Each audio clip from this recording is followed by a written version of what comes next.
Hello there guys, Davinator right here, and today I got another movie review for you. Now, let's take it back a little bit. Now, one of the first reviews that I ever posted on this Black X1207 channel was for X-Files Fight the Future. In fact, it was the second review I ever did, and I love that movie. I love the X-Files. I haven't been watching it lately. I've been meaning to get more into it, but I moved on to other things. I've been being lazy. I don't know. I don't generally binge watch TV shows that much anymore, but I've been meaning to get back into it.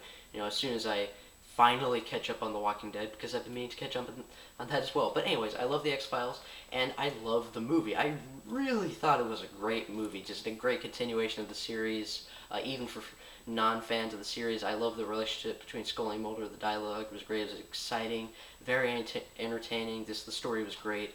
And there was one scene that, embarrassingly, it almost made me tear up because the dialogue was so sweet between Scully and Mulder. I was like, "Aww." I seem kind of wimpy right now, but still.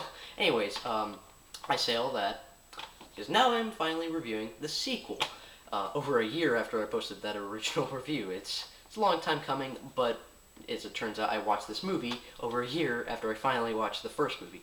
And yeah, X-Files, I Want to Believe. It was also released 10 years after the first movie.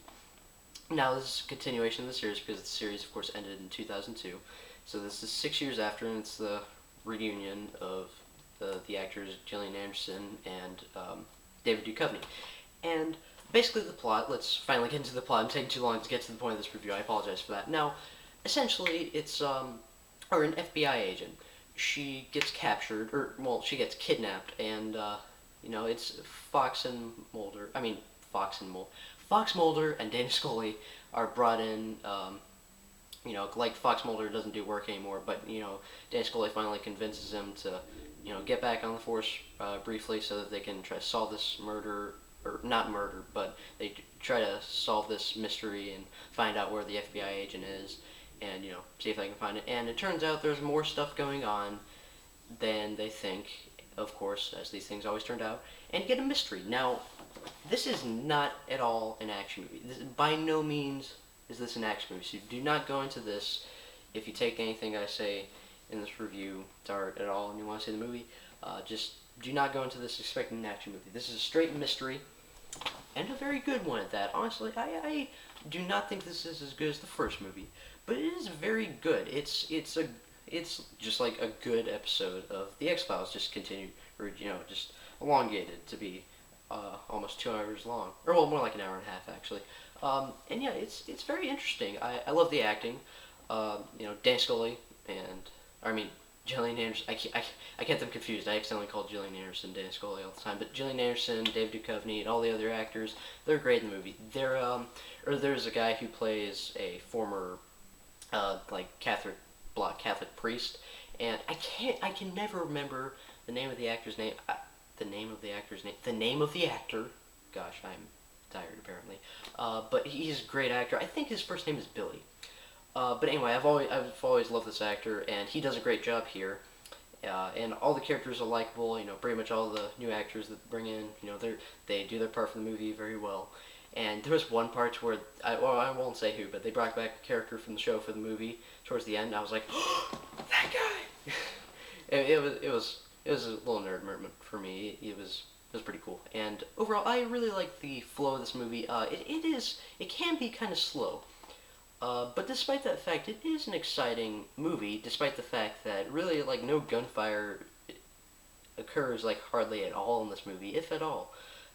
There's one foot chase that's, the closest thing to an action scene you get into the movie.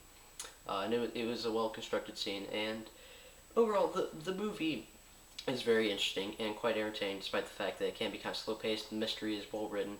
But, here's the problem. The acting is great, the dialogue is good. Movie's entertaining, but the thing is, when you find out at the end, when you find out what's really been going on this whole time, I won't lie, I was a little bit underwhelmed. I won't say whether or not there is a supernatural element to this movie, but, without spoiling it, just basically, even if there is a supernatural element, it's not prevalent at all. It's just, off in the corner, it just feels like a straight-up murder mystery. Again, won't say whether there is some form of supernatural elements in the movie, but if there is, it's like hardly in the movie at all, and that's fine. I don't mind that.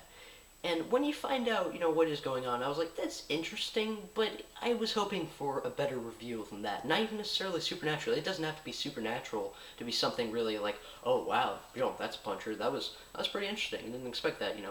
But it was kind of cool. But I was like, could have been done better. It could have been more interesting. Could have been cooler. But still, very good movie. Definitely worth a watch. A couple watches. I'd say buy it. This is definitely more for X-Files fans, whereas the first movie was entertaining for people who haven't seen the series. This is more, like, you'll appreciate it a lot more if you actually like the series. Because I actually, like, my uncle and my dad, both of them, they're X-Files fans, and neither of them really liked the movie. They thought it was kind of boring. They thought it was just kind of underwhelming. They much preferred the first movie. But overall, for what it is, I did quite appreciate it. I thought it was a very good movie, and I'm going to give it a B+. But keep in mind, if I wasn't an X-Files fan, it might be more like a B-. So I am a little bit biased, but I can't help it. Overall, just for my personal enjoyment, I did enjoy it on the level of a B+, and I do think it's a very good movie. In its own right. It's just some people won't enjoy it as much as me. But that doesn't take away from the fact that it's still a good movie.